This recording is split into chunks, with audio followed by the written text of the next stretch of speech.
More than 200 kilometers of entirely new Metro Line 68 underground stations and nearly 20 giant tunnel boring machines are operating simultaneously beneath the heart of Paris, one of the most complex cities in Europe. Right below historic boulevards that are over a century old, France is building a completely new underground transport network large enough to be considered a second metro city, forming in parallel with the Paris we see today. After more than 120 years of operation, the original metro system, designed for a previous century, is becoming the biggest bottleneck for a metropolitan region of over 12 million residents. So how can such a massive metro network be constructed beneath one of the most complex urban environments in Europe? Let's explore the answer together with Mandarin Tech Project Overview. Grand Paris Express is an entirely new transport network being built almost from scratch beneath the Paris metropolitan region. When completed around 2030, the system will include for fully automated lines 15, 16, 17 and 18. To make this network possible, dozens of deep construction shafts have been opened right in the middle of existing residential areas, allowing a large number of tunnel boring machines to operate simultaneously underground. At the same time, around 600,000 precast concrete segments are being continuously manufactured to form the protective lining of the entire new tunnel system. Many of the stations are being built at depths comparable to multi-story buildings and will connect directly with the existing metro and RER networks, creating a completely new cross-regional transport structure. Once in operation, the network is expected to serve around 2 million passengers every day, making Grand Paris Express the first major orbital transport backbone that allows suburban areas around Paris to connect directly with one another without having to pass through the city center, as commuters have been forced to do for more than a century. Site preparation and early construction works before the first tunnel boring machine even began to rotate. Grand Paris Express had already become one of the most complex infrastructure preparation campaigns ever carried out in Europe. Unlike metro projects built in undeveloped areas, most of the new lines had to pass through urban districts that have existed for hundreds of years. This meant that before digging underground could begin, the entire surface environment above had to be reorganized. Hundreds of land parcels were acquired, many existing structures had to be demolished, several roads and utility systems were temporarily relocated to make space for construction shafts in the Arcachon area to prepare the connection between the new metro line and the existing RER network. A massive steel structure weighing about 3,000 tons was pre-assembled and then slid sideways nearly 26 meters in just a few hours. This marked the starting point of one of the largest underground construction operations ever deployed in a densely populated urban environment. How the underground stations are built. If the tunnels are the structural backbone of the Grand Paris Express, then the stations are the strategic anchor points that determine how efficiently the entire system operates. Most of the Grand Paris Express stations are built using a controlled cut and cover construction method. First, engineers construct reinforced concrete diaphragm walls around the perimeter of each future station site. Deep trenches are excavated in advanced steel reinforcement cages are lowered into place, and concrete is poured to form a stable structural frame that protects the entire construction zone. Only after this protective box is completed can the soil inside be excavated layer by layer in a carefully planned sequence. Alongside structural requirements, engineers also had to solve another critical challenge: minimizing transfer time between lines. For this reason, both the location and elevation of each station are designed to keep connection distances to existing metro and RR lines as short as possible. Tunnel boring machines, or TBMs, are the primary force responsible for creating the entire underground tunnel network of the Grand Paris Express. In this project, more than 20 giant TBMs operate simultaneously beneath the city of Paris, forming one of the largest underground construction campaigns ever carried out in a dense urban environment. Each TBM is about 100 meters long with a cutter head nearly 10 meters in diameter. This is not just a drilling machine, it is essentially a mobile underground factory capable of excavating soil, transporting materials and installing tunnel lining segments directly behind the cutter head in one continuous working cycle. At the front of the TBM is the massive cutter head, which breaks through the soil and rock ahead of the tunnel path. Depending on the geological conditions, the cutter head is equipped with different tools ranging from scraping blades designed for soft ground to heavy-duty disc cutters used for harder rock layers. Although the cutter head is extremely large, it rotates quite slowly, usually only a few revolutions per minute. However, the force it generates is enormous, powerful enough to break through geological layers located dozens of meters below the surface. Once the ground is excavated, the material is transported backward through a giant screw conveyor system, then transferred onto conveyor belts running along the body of the machine to carry it out of the tunnel. This entire process operates continuously, turning the TBM into a fully integrated construction system that can advance forward meter by meter while still maintaining safety for the dense urban environment above. Production of precast concrete tunnel segments. Right behind the tunnel boring machines, the concrete lining of the tunnel must be installed continuously to ensure the long-term stability of the entire structure. This lining is made up of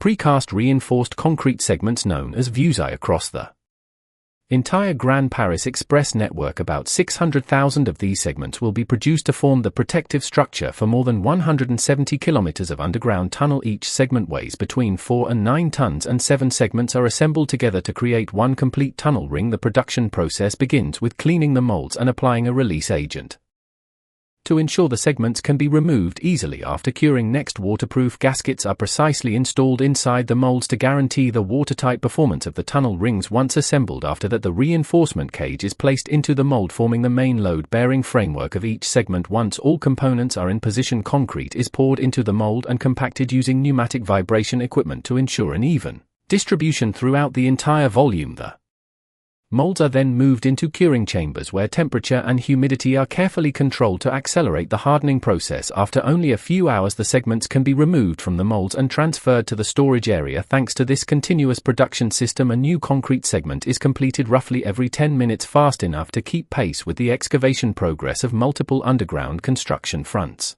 operating simultaneously beneath Paris. How each tunnel ring is assembled. It is the multifunctional tunnel boring machine itself that turns individual concrete segments into a precisely engineered geometric structure running deep beneath the city of Paris. Each segment is lifted into position by robotic arms and installed according to a carefully calculated sequence. Once the tunnel ring is closed, the machine uses this newly installed concrete ring as a reaction surface to push its entire body forward by about 2 meters. However, the real challenge is not simply creating straight tunnels. Paris is a layered maze of infrastructure, ancient foundations, older metro line sewer networks, and historic structures. To avoid these obstacles, the tunnels of the Grand Paris Express must constantly change direction as they move through the underground environment. This is achieved by carefully adjusting the geometry of each segment ring with only very small changes in the installation angle between the concrete segments. The TBM can create large radius curves while still maintaining watertight performance and structural stability. Thanks to this technique, the tunnel alignments can curve precisely beneath the city without affecting the structures above the surface, managing geological risks and ground settlement. In fact, beneath Paris lies an extremely complex underground environment that has developed over many centuries. In addition to the existing metro lines and modern technical infrastructure,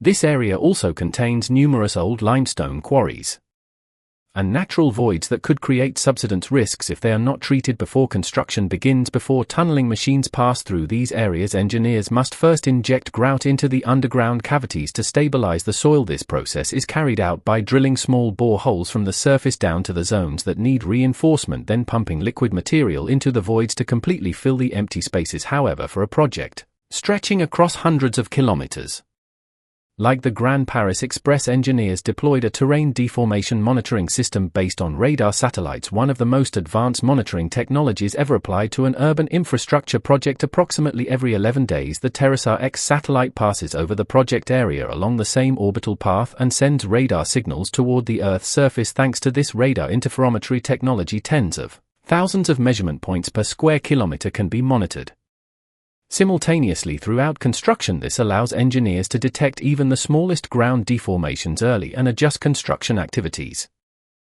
before they develop into real risk. Saint-Maur Créteil station within the entire Grand Paris Express network. Saint-Maur Créteil station is the deepest station ever built in France's underground transport system, located about 52 meters below ground level, roughly equivalent to the height of an 18-story building. Constructing a station at such a depth created a major challenge for passenger accessibility. How could people move quickly between street level and platforms located more than 50 meters underground? The solution was a system of 11 high-speed elevators capable of transporting passengers to this depth in about 15 seconds, making it one of the fastest vertical access systems in the modern French metro network. The station structure itself is also highly unusual. Instead of the traditional rectangular layout, Saint-Maur Créteil was designed with a dual parallel chamber configuration shaped like a peanut, which helps optimize construction space in complex geological conditions while also distributing loads more efficiently along the tunnel walls. These engineering challenges clearly demonstrate how designers had to adapt to some of the most demanding underground conditions beneath Paris in order to build a completely new metro network for the 21st century. Why Paris needs a new transportation network. But at this point you may be wondering what actually led to the creation of the Grand Paris Express. To understand that,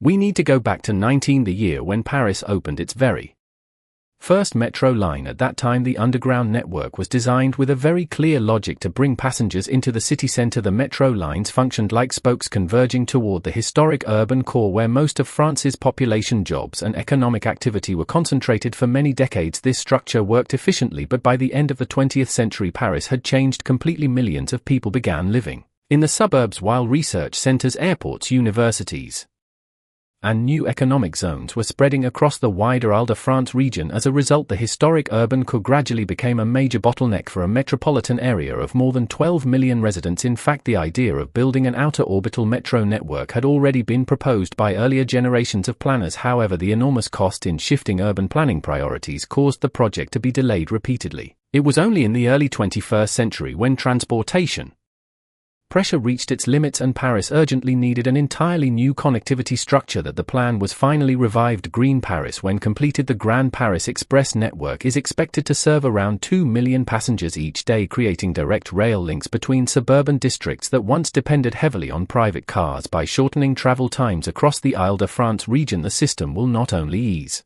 congestion in central Paris but also significantly reduce transport related emissions across the wider metropolitan area. At the same time, the project is transforming the urban landscape far beyond the tunnels themselves. Dozens of new districts are being planned around future stations, turning previously disconnected areas into emerging hubs for housing, universities, research centers and business activity. These developments follow a high-density yet environmentally conscious planning model designed to support long-term regional growth. Even the massive volume of excavated material, about 45 million tons of soil removed during tunneling, is being reused for land reclamation, infrastructure platforms and landscape restoration projects, ensuring that much of what was taken from beneath Paris is returned to shape its future surface. Conclusion: Grand Paris Express is not just a new metro project beneath Paris, it is one of the largest urban infrastructure restructuring efforts in Europe in the 21st century, with more than 200 kilometers of tunnel and dozens of completely new stations.